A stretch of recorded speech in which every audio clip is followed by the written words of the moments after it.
Hi, I'm Tim Roble, and welcome to another episode of Adventure Athlete. Back out working on the expedition truck. We just did about an 18-day road trip, and 12 of those we were paddling and rafting on the Grand Canyon. Excellent adventure, actually excellent expedition. Kind of went into that thinking it was going to be a little bit of a vacation, but day two we started getting thunderstorms. And one of the guides said, yeah, this isn't a vacation, this is an expedition. And yes, it was. No 2 days were truly the same. And unfortunately, there was an incident where 2 people got washed away on the thunderstorm. Unfortunately, one of those persons passed away. So that kind of put a little bit of damper on the trip. Just one of those things that, like, when you do something like that, it's not Disneyland. There's no guardrails, there's no signs telling you not to do stuff. You really have to be on your toes and do your best, be on your best watch. Anyway, got back Friday afternoon. Saturday morning I started on the aluminum wheel project, mounting my new tires. They're 2018 Goodyear MVTs on the aluminum wheels. I'll take you back there and show you in just a minute. But before I left, I don't remember if you guys have seen all this. I've got all of this insulated out. I got the hole in for the cubic mini. I believe I already showed you the toolbox. It's kind of pulled out right now. Started thinking about space on this back side. I have the water tank pushed forward right now, or aft really. But that'll go back forward into its position once I get done in there. But I'm going to put in a little access door right here to work on the water pump and being able to change water filters. It looks like I'm going to have to move this to here.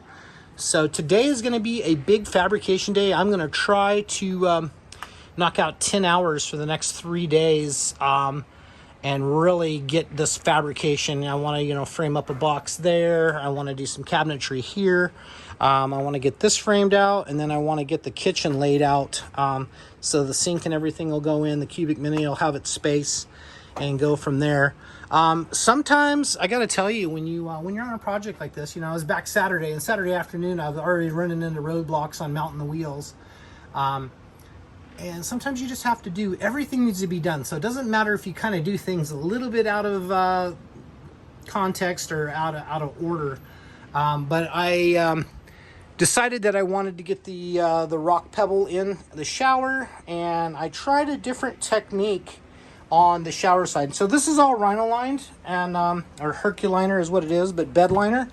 And so it's already waterproof. It's the same thing I use in my adventure truck, and just the floor plan for that is waterproof. But this side I set all the rock in Herculiner, and I thought that would be a pretty good deal, but I found out it was very difficult to work with, and I did go through a couple squares of pebble, and I actually believe I threw those overboard, so they're probably down here on the ground somewhere. Yep. There's my mess to clean up today. But turned out all right. So now I'm actually going to, I have a big syringe, and I'm just going to go kind of fill some of these spots that didn't soak up through. That'll probably take an hour or two, but I'll be done with that. This side I did with thin set, and I'm going to do with grout. Once again, it's just for aesthetics. Everything here is waterproof. So it's just going to be maybe a little bit different look in this pan versus that pan. But that's going to be the shower fan. You can see I have the drain already put in. There's a plastic cover on it just to keep it nice until it's time to use. I am sheeted all the way up to here on the driver's side, and then I have all the metal work done in the back. I think you've pretty much seen all of that. I did do some touch up back here on bed liner and spray. Windows ready to go in. Had to reprocess my top here. I just run an orbital sander over it. Took a little rain while we were gone. Thunderstorms hit here also. But this is what we got going on. Let me take you in the back and show you my wheel program. So, anytime you do anything that's a little different, you're going to run into roadblocks. And every time I work on anything, that I'm building anything or doing anything, I always know that, what's your job? And your job is just simply, excuse my hand there, to solve problems. Every morning you wake up knowing that you're going to solve 2, 5, 6, 10 problems on your vehicle. And you may do that through solutions, through tools. You may do that through just great ideas on how to hold something. You know, most of the time I work alone. That works out pretty well for me because I can keep a pretty fast pace and kind of ADD it. You know, like I might start rock in the morning and painting wheels in the afternoon, but just at the end of the day, after you put in your 10 hours, and that's what I've been doing right now, things come together, things start to fall together. So here's a wheel that's pulled apart. So the number one problem I had was getting all of the bead lock nuts off. So these are a 2-piece wheel. These are aluminum, and they have a bead lock, internal bead lock that gets sandwiched this tire in between both of these. But I couldn't get those off with the normal impact. First room I did, I think I got every one but 2, and then I used a cheater bar to get the other 2 off. And then the next one I did, I could only get 1 off, and I couldn't cheater bar any of them. So I had to get the big boy out, but of course I did not have a 15/16 socket for it. So I had to order a 1-inch drive, 15/16 from Amazon. And that showed up luckily on Sunday afternoon, so that put me back in business on Monday. So what I'm doing here is, see, I have this wheel pulled apart. I pressure wash it. I let it sit in the, the open air. I blow it off, and then I take it over here and put it on the table, and I just start painting all the nuts and hardware and everything. And here's the outer bead ring, what it looks like. So one of the neat things I have to say about this whole program that I'm so stoked about is I wanted aluminum wheels. Why, I don't know. I do believe they run a little truer. It doesn't feel like they're any lighter weight. I don't know if they're any more heavy duty or not, but they got a cool factor, and I like that. I wanted new rubber on the truck, and there is a shortage or hard to find the Goodyear MVTs. I did find some a couple, 3-4 months ago, I guess. 2016 and 2018 date codes, but they're new, never mounted, and they still got the little rubber tits on them. I am mounting and balancing these, so I have balancing beads. And this is basically a bead pack that you throw inside before you get this all set up on the wheel. As far as mounting, balancing, and getting everything together, they're heavy, but they're probably an easier wheel than anything I've done. The 2-piece design just makes it kind of, I won't say idiot-proof, but it makes it pretty easy to do. It's just a process. Once I have everything painted, it takes me about 35-40 minutes to mount and balance everything. And then, let's see, we'll go this way. I have new seals for the aluminum wheels. I did get, you do need long or different lug nuts. So I got these. These are all brand new. Totally nice looking. And everything that's on the CTIS system is a brand new, new old stock or brand new. And I got one more part coming from Midwest Military Vehicles. And it's the part that goes inside of this, basically to adapt this to the new CTIS valve. Yeah, it goes right here. So it's basically just a union in between this, and of course this screws onto the stem, which they're new longer stems. Everything is brand new. I like that. Got a little taste of, that 12 days of freedom and living outdoors and going primal and, thriving. Although we were on an expedition, we had guides that were paddling for us and cooking for us and setting up the bathroom for us. I still found a way to kind of go primal and thrive, and I know that's how I want to live. I want to live with passion and balance on a rock and do hikes and ride wheelies and do stoppies and just be with cool, rad people. And we had a great group. I would imagine most of these people I'm going to be friends with for the rest of my life. One of the guides, Lorenzo, is coming out. He is a motorcycle rider, and we're going to do a little work on his Africa Twin. And then I'm gonna go take him, told him as, you know, part of his tip, because we tipped him very well, the whole group very well. But I said, hey, you know, in addition to that, once you come out, I'll do a motorcycle training with you, because he does adventures, you know, down deep into Mexico and deep into some of the jungles and different stuff. So I'm like, why don't you come over here, do a next level motorcycle training adventure class with me, and I will provide that for free. Plus we'll work on your bikes, and I'll show you how to actually do the maintenance and everything on it. So super stoked on that. Anyway, back to my beadlock wheels. After I got everything seated and put the ring down, I had none of these threads showing. I tried to use a dead blow hammer and work the ring around. No go. Took a measurement. Measurement was 4.5 inches is what I needed for the reach from the backside here to be able to press this ring down. And so once again on Amazon, ordered some clamps. These will go in the truck. They have a 4 3/4 inch reach, which works out perfect. And then I just stick a socket over that empty spot and let it press down that way. And that way it doesn't leave a ring in my paint, and everything looks really well. I am using the Rust-Oleum Professional. I know some people will say, why didn't you have them powder coated while everything's apart? Well, powder coat's a great process. I have the ability to do it here. I have an oven that would work, and you know, a full setup. But I like the Rust-Oleum Professional because if I'm on the road somewhere down the road 5 years from now, things start looking a little dingy and everything, I'll just pull all the CTS hardware and then shoot this once again right on the wheel. Usually I'll put a tire dressing down and then just shoot the wheel, and then all the paint overspray wipes right off. Another thing to consider, so this is where the CTIS mounts.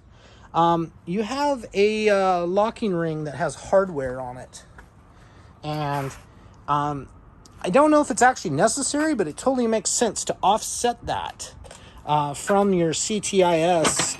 You know, you got this big heavy thing here rotating, and actually the center of balance for it's about, it's out here on this flange, about right there, if you can kind of see that.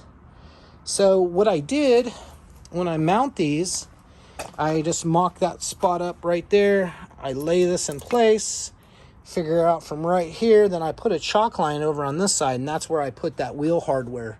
Just something to distribute the load.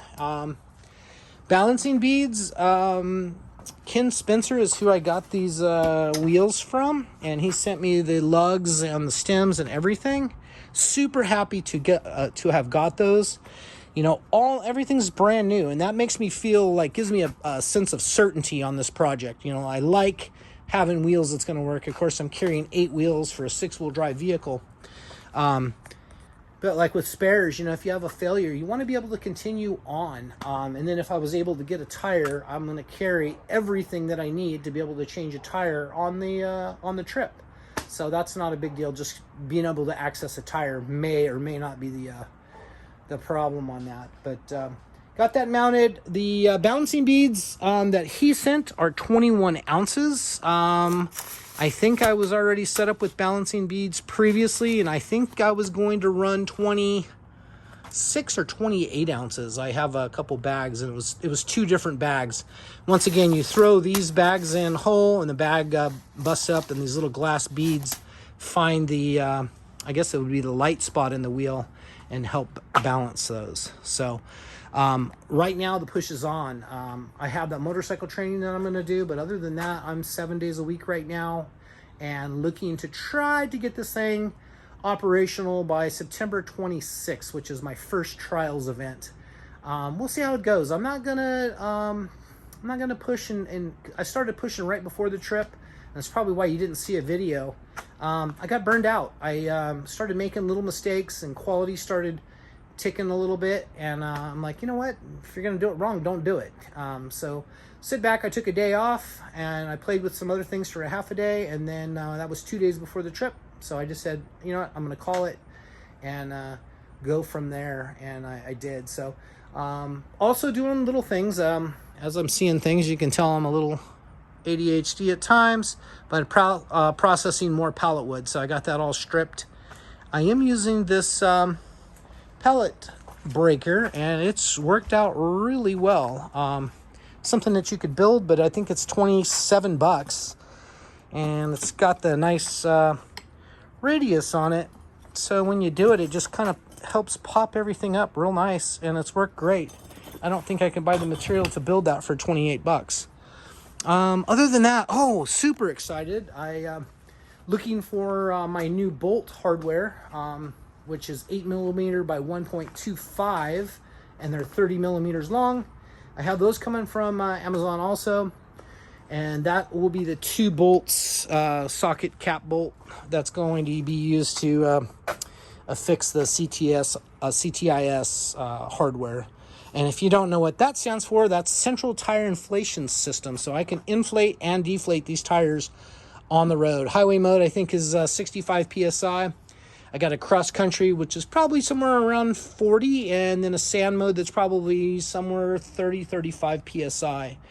Yeah, getting through this process. But as I was researching, trying to find the bolts, I found that Midwest Military Equipment makes a winch-capable front bumper. Looks like it was designed around the Sherpa winch, which I have. And, for $19.99, I know it's expensive. And, yeah, I could have probably built my own for, $300-400 because I would have modified the other one. But time sensitive, and just getting a nice powder coated done product, unbolt my bumper, bolt that bumper on, bolt my winch, and I'm done. So I tend to maybe a 3 or 4 day, 5 day process. And if you add labor time to that, it was cheaper to buy the bumper, good looking bumper. And it's already on the way. I ordered that on Tuesday, and I got a tracking number yesterday on it. So pretty cool. Anyway, that's about it for now. I did get the Midwest Military Equipment CTIS covers, but I'm not sure I'm going to run those on this setup. I kind of like the way the aluminum wheel looks versus the steel. So that's the aluminum mounted, and then here is the steel. And I just think it's, not that we're on a fashion show here, but it's just a better looking wheel. And usually aluminum ends up being a truer wheel than steel. Probably talking out my butt on that with these big trucks. I don't know.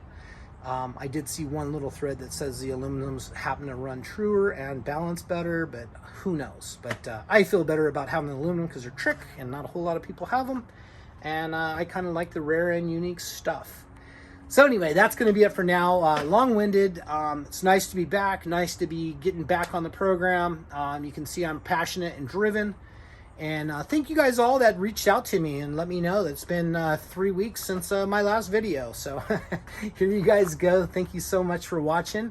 And special thanks to Jeremy, Sierra, Aubrey, and Mackenzie. I appreciate you guys watching the video. It's neat to have my family and granddaughters watching the video, trying to see what it is to take on something that's a huge task, and by being persistent and taking action daily on that, you get through that process. And there's times that I'm like, holy smokes, this is never going to end.